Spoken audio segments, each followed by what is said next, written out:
کبھی سوچا ایک چھوٹی سی بدگمانی تم سے کتنی بڑی نعمت چھین سکتی ہے؟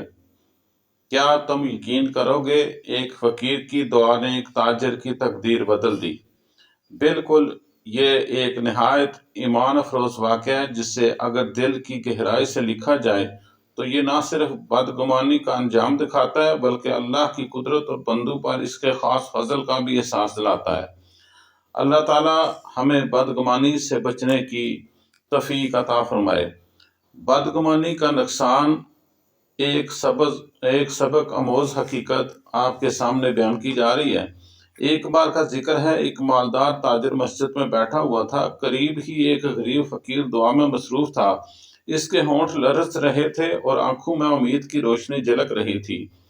وہ عاجزی سے کہہ رہا تھا، یا اللہ، آج میں تیری رضا سے خاص کھانا اور مزیدار حلوہ کھانا چاہتا ہوں۔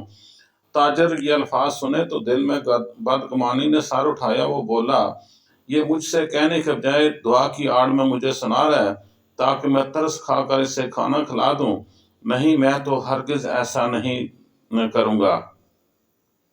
فقیر اپنی دعا سے فارغ ہو کر ایک گوشے میں جا سویا، جیسے اس نے اپنی حاجت اللہ کے حوالے کر دی۔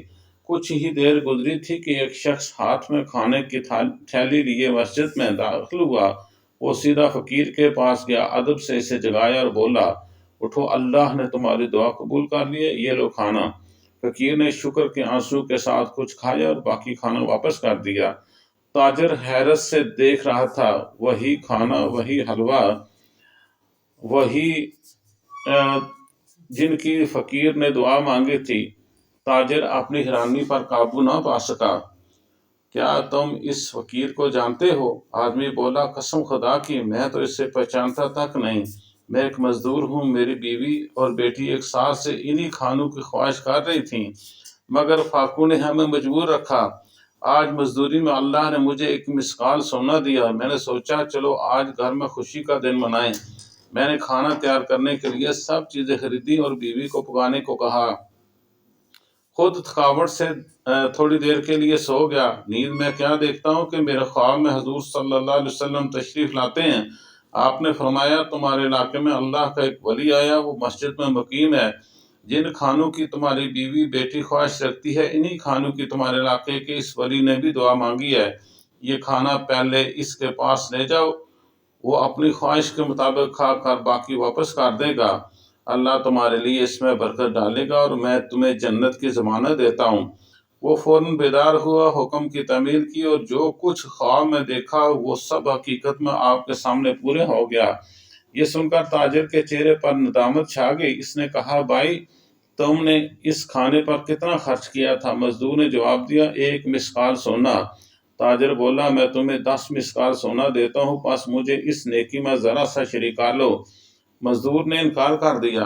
تاجر نے کہا، اچھا 20 لے لو، نہیں تو 50، نہیں تو 100 مسقال سونا لے لو، مگر مجھے بھی اس ثواب میں شامل کر لو۔ مزدور مسکرا کر بولا، ہے تاجر، جس نیکی کی ضمانت خود نبی کریم صلی اللہ علیہ وسلم نے دی ہو، اگر تم دنیا بھر کا خزانہ بھی دے دو تب بھی میں وہ نیکی نہیں بیچوں گا۔ یہ اللہ کا خاص فضل ہے، جو قسمت میں ہوتا ہے وہ خود چل کر آتا ہے۔ یہ سن کر تاجر کی آنکھوں سے آنسو بہہ نکلے۔ وہ مسجد سے نکلا تو دل بوجھل تھا، جیسے اس نے دنیا کا سب سے قیمتی خزانہ کھو دیا ہے۔ بدگمانی ایک ایسا زہر ہے جو نیکیوں کو جلا دیتا ہے اور اللہ کی رحمت سے محروم کر دیتا ہے۔